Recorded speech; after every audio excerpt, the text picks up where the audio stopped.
ಗೌರಿಬಿದನೂರು ನಗರದ ಎಂಜಿ ವೃತ್ತದ ಬಳಿ ರಾಷ್ಟ್ರೀಯ ಹೆದ್ದಾರಿ ಪ್ರಾಧಿಕಾರದವರು ಕೈಗೊಳ್ಳುತ್ತಿರುವ ಚರಂಡಿ ಕಾಮಗಾರಿ ವಿರೋಧಿಸಿ ನಗರಸಭೆ ಮಾಜಿ ಸದಸ್ಯ ಎ ಮೋಹನ್ ಮಾತನಾಡಿದ್ದಾರೆ. ರಸ್ತೆ ಅಭಿವೃದ್ಧಿ ವಿಚಾರದಲ್ಲಿ ತಕರಾರಿಲ್ಲ, ಆದರೆ ಕಾಮಗಾರಿ ವಿಳಂಬದಿಂದ ವ್ಯಾಪಾರ ವಹಿವಾಟಿಗೆ ತೊಂದರೆಯಾಗಲಿದೆ. ಕಾಮಗಾರಿ ಮಾಡಿದರೆ ಸಂಪೂರ್ಣವಾಗಿ ಮಾಡಿ, ಅಲ್ಲಲ್ಲಿ ಗುಂಡಿಯಾಗಿದ್ದು ಇದರಿಂದ ಸಂಚಾರ ದಟ್ಟಣೆ ಹೆಚ್ಚುವುದರ ಜೊತೆಗೆ ಮಳೆಗಾಲದಲ್ಲಿ ನೀರು ನಿಲ್ಲುವ ಸಮಸ್ಯೆ ಇದೆ. ಅಧಿಕಾರಿಗಳು ತಕ್ಷಣ ಸ್ಥಳ ಪರಿಶೀಲನೆ ನಡೆಸಿ ಸಾರ್ವಜನಿಕರಿಗೆ ಅನುಕೂಲವಾಗುವ ರೀತಿಯಲ್ಲಿ ಕಾಮಗಾರಿ ಕೈಗೊಳ್ಳಬೇಕು ಎಂದು ಒತ್ತಾಯಿಸಿದ್ರು. ನೀವು ಅಲ್ಲಿ ಅರ್ಧ ಬರದ ಹೊಡೆದಿರೋ ಜನಗಳು ಪಾಪ ವ್ಯಾಪಾರ ಮಾಡ್ಕೊಂಡು ಅವ್ರನ್ನ ಹೊಡೆಸಿದ್ರು. ಅವ್ರ್ಯಾರೋ ಪಾಪ ವ್ಯಾಪಾರ ಮಾಡ್ಕೊಂಡು ಕೋರ್ಟ್ ಅಲ್ಲಿ ಇದೆ ಅಂದ್ರೆ 1.5 ವರ್ಷದಿಂದ ಕೋರ್ಟ್ ಅಲ್ಲಿ ಇದೆ. 11 ಜನ ಇದ್ರು, ಇವತ್ತು 100 ಜನ ಕೋರ್ಟ್ ಅಲ್ಲಿ ಹಾಕಿದ್ದಾರೆ. ನಾಳೆ ಇಲ್ಲೂ ಕೋರ್ಟ್ ಅಲ್ಲಿ ಹಾಕ್ತಾರೆ. ಒಂದು ಚರಂಡಿ ಮಾಡ್ಕೊಂಡ್ ಬರ್ತಾ ಇದಾರೆ ಸರ್, ಇಲ್ಲಿ ನಿಲ್ಲಿಸ್ತಾರೆ. ಇವ್ರ ಡೈರೆಕ್ಷನ್ ಇರೋದು ಇಲ್ಲಿ ನಿಲ್ಲಿಸ್ತಾರೆ. ಆದ್ರೆ ರೋಡ್ ಬರೋದು ಆ ಕಡೆ ಅಲ್ಲಿವರೆಗೂ ಬರ್ತಾ ಇದೆ. ರೋಡ್ ಈಗ ಮೆಜರ್ಮೆಂಟ್ ಆಗ್ತದೆ, ಅಲ್ಲಿವರೆಗೂ ರೋಡ್ ಬರ್ತದೆ. ಇಲ್ಲಿ ನ್ಯಾಷನಲ್ ವೇಸ್ಟ್ ಆಗುತ್ತೆ ದುಡ್ಡು. ನಾವು ಕೇಳ್ತಾ ಇದ್ದೀವಿ ಅಲ್ಲೇ ಸ್ಟಾಪ್ ಮಾಡಿ, ಒಂದೇ ಸಲ ಮುಗಿಸ್ಕೊಂಬಂದ್ ಮಾಡಿ ಅಂತ ನಾವು ಹೇಳ್ತೇವೆ.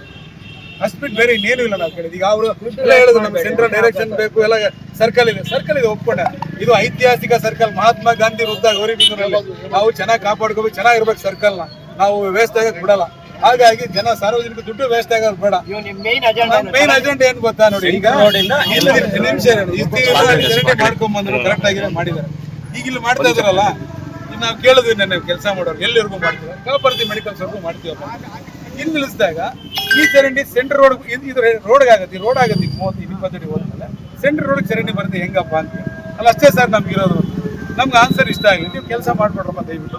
ನಮ್ಮೂರು ಅಭಿವೃದ್ಧಿ ಆಗ್ಬೇಕು, ನಮ್ಮ ಜನ ಚೆನ್ನಾಗಿರ್ಬೇಕು ಅಂತ ಕರೆಕ್ಟಾಗಿ ಮಾಡಿ ಅಂತ ನಾವು ಹೇಳಿದ್ವಿ. ಸರ್ ನಾವು ಇಂಜಿನಿಯರ್ ಕರೆಸಿ ಮಾತಾಡಿದ್ವಿ. ಅವ್ರು ಹೇಳಿದಾರೆ ನಮಗೆ ಮಿನಿಸ್ಟ್ರೇಟಿಂದ ಡೈರೆಕ್ಷನ್ ಬರಬೇಕು, ನಾವೆಲ್ಲ ಪ್ಲಾನ್ ಡಿಸೈನ್ ಮಾಡಬೇಕು. ಸರಿ ಬಂದಾಗೆ ಮಾಡಿ ಸರ್ ಅಂತ ಹೇಳ್ತಾ ಇದ್ದೀವಿ. ನಾವಿಲ್ಲಿ 25 ಸಾಯಿವರು ಗೌರಿಬಿದನೂರು ಇರೋರು, ನಾವುಗಳು ಕೆಲಸ ಮುಗಿಸ್ಕೊಂತೀರಾ ಪಾಪ, ನಾವು ಎಲ್ಲಿದ್ರೆ ಅಂತ ಹೋಗ್ತೀರಾ. ನಮ್ಮೂರು, ನಮ್ಮ ಗೌರಿಬಿದನೂರು, ನಮ್ಮ ಟೌನು ನಾವು ಕಾಪಾಡ್ಕೊಂಡು ಜವಾಬ್ದಾರಿ ನಮ್ಮ ಮೇಲೆ ಇರ್ತದೆ. ಹಾಗಾಗಿ ನೀವು ಚರಂಡಿ ಯಾವ ಥರ ಇಲ್ಲಿ ಮಾಡ್ತೀರಾ, ನೆಕ್ಸ್ಟ್ ಮುಂದೆ ಏನು ಮಾಡ್ತೀರಾ, ಆ ಕಡೆ ಏನು ಮಾಡ್ತೀರಾ. ಈಗ ನಾವು ಮಾಡಬೇಡಿ ಅಂತ ಹೇಳ್ತಾ ಇಲ್ಲ, ಅಭಿವೃದ್ಧಿ ಆಗೋದು, ನಮ್ಮೂರು ಅಭಿವೃದ್ಧಿ ಆಗ್ಬೇಕು ನಮ್ಮ ಉದ್ದೇಶ ಇದೆ. ನೀವು ಅಲ್ಲಿಂದ ಮಾಡ್ಕೊಬನ್ನಿ ಅಂತ ನಾವು ರಿಕ್ವೆಸ್ಟ್ ಮಾಡ್ತಾ ಇದ್ವಿ. ಅಲ್ಲೆಲ್ಲ ಹೊಡೆದ್ಬಿಟ್ಟು ಅವೆಲ್ಲ ಸುಮಾರು 1 ವರ್ಷ ಆಯ್ತು. ಬಿಲ್ಡಿಂಗ್ ನೋಡ್ಬಿಟ್ಟು ಧೂಳಲ್ಲಿ ಜನ ಸಾಯ್ತಾರೆ. ಹೇಳ್ರಪ್ಪ ನೀವು ಧೂಳಲ್ಲಿ ಧೂಳಲ್ಲಿ ಇದು ಮಾಡ್ತಾ ಇದ್ದಾರೆ, ಯಾಕೆ ಅಲ್ಲಿಂದ ಮಾಡ್ಕೊಂಡ್ಬರ್ಲಿ ಬಿಡಿಸಿ, ಯಾಕೆ ಕ್ಲಿಯರ್ ಮಾಡ್ತಾ ಇಲ್ಲ. ಕರವೇಜಿಯಲ್ಲಿ ಅಶ್ವಥ್ ನಾರಾಯಣ್ ಮಾತನಾಡಿ, ಜನರ ಸಮಸ್ಯೆಗಳನ್ನು ಪರಿಗಣಿಸದೆ ಕಾಮಗಾರಿ ನಡೆಸುವುದು ಸರಿಯಲ್ಲ.